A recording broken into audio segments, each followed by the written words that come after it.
اعوذ باللہ من الشیطان الرجیم بسم اللہ الرحمن الرحیم وَإِذَا بُشِّرَ أَحَدُهُمْ بِالْأُنْثَى ظَلَّ وَجْهُهُ مُسْوَدًّا وَهُوَ كَظِيمٌ 14ویں پارے کی آیت کریمہ ہے.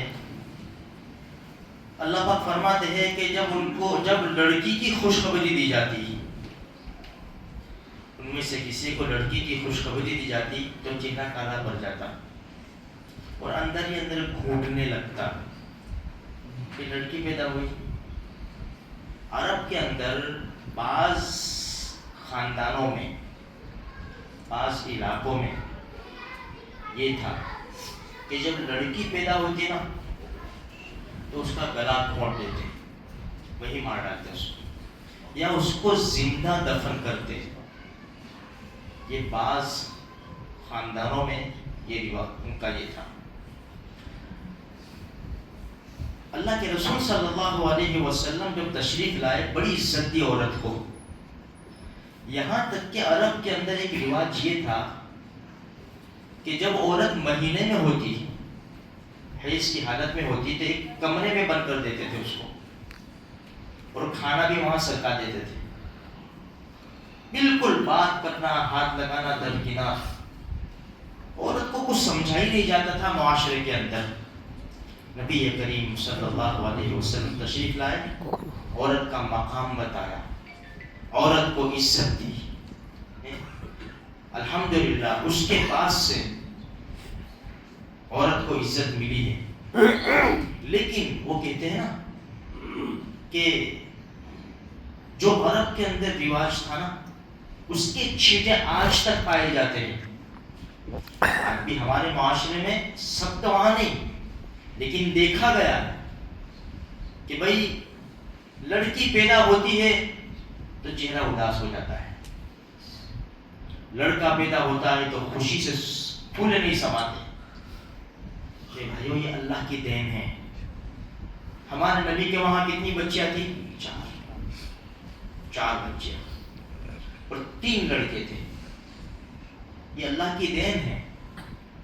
دیکھو یہب لمن یشاء اناثا، جو قرآن کریم نے اولاد دینے کے بارے میں تذکرہ کیا نے، پہلے لڑکی کا تذکرہ کیا کہ اللہ جسے چاہتا ہے لڑکیاں دیتا ہے. یہب لمن یشاء اناثا ویہب لمن یشاء الذکور، جسے چاہتا ہے لڑکے ہی لڑکے دے دیتا ہے. او یزوجہم ذکرانا و اناثا، جسے چاہتا ہے لڑکے لڑکیاں دونوں دیتا ہے. ویجعل من یشاء حکیما، اور جسے چاہتا ہے بانجھ بنا دیتا ہے، کچھ بھی نہیں دیتا. علاج کر کر کے تھک جاؤ، لیکن جب اللہ نے لکھ دیا ہے کہ کچھ بھی نہیں ملے گا، بس خلاص. وَيَجْعَلُ مَن يَشَاءُ عَقِيمًا إِنَّهُ عَلِيمٌ قَدِيرٌ، جاننے والا بھی ہے، قدرت والا بھی ہے.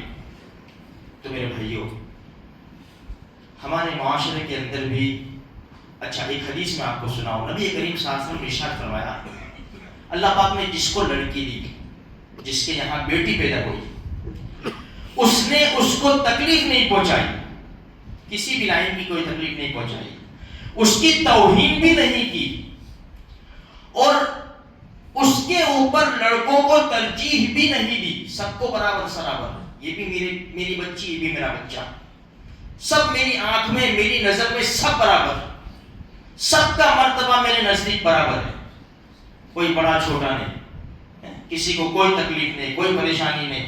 ایسا کہ نہیں اس کو تکلیف، اس کو پریشانی، اس کو کم دیا، اس کو زیادہ دیا، اس کو نہ دیا، یا اس کو کم درجے کا دلایا، اس کو آچا، کچھ بھی نہیں. بس تو اللہ کے رسول صلی اللہ علیہ وسلم فرماتے ہیں خوشخبری ہے، اللہ اس کو جنت میں داخل کرے گا. تو میرے بھائیوں، یہ بچیاں بھی آج کل تو دیکھو، اگر ہم دیکھنے جاویں نا تو جس لڑکی کی پیدائش کے اوپر خوشی منائی تھی نا، آج وہی چھوڑ کے چلا گیا. ساتھ کون دیتی ہے؟ لڑکی. دیکھو ہمارا وہاں کا معاشرہ دیکھو، ماحول دیکھو. ایک ماں 4 بیٹوں کو پال سکتی ہے نا، 4 بیٹے ایک ماں کو پال سکتے ہیں. ٹفن دے دیتے، کھا لیو. کون آ کے بنا جاتی؟ بچی، بیٹی. تو میرے بھائیوں، اللہ کی تقدیر کے اوپر، اللہ کے دین کے اوپر ہم راضی رہیں. جس طرح لڑکی ہماری نظر میں ہو، اسی طرح ہماری لڑکیاں بھی ہماری نظر میں ہو.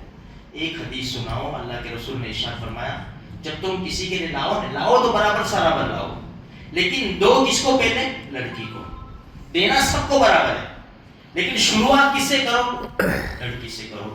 اس سے بڑی کیا بات ہوگی کہ ہمارے نبی نے حضرت فاطمہ الزہرا رضی اللہ عنہا کے بارے میں فرمایا فاطمہ بضعۃ منی، فاطمہ تو میری جگر کا ٹکڑا ہے۔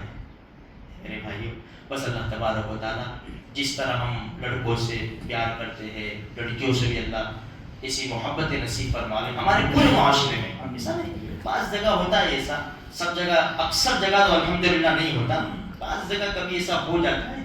بس ہم سب کے لیے دعا کریں، اللہ سب کے اولاد کو نیک بناوے۔ آمین۔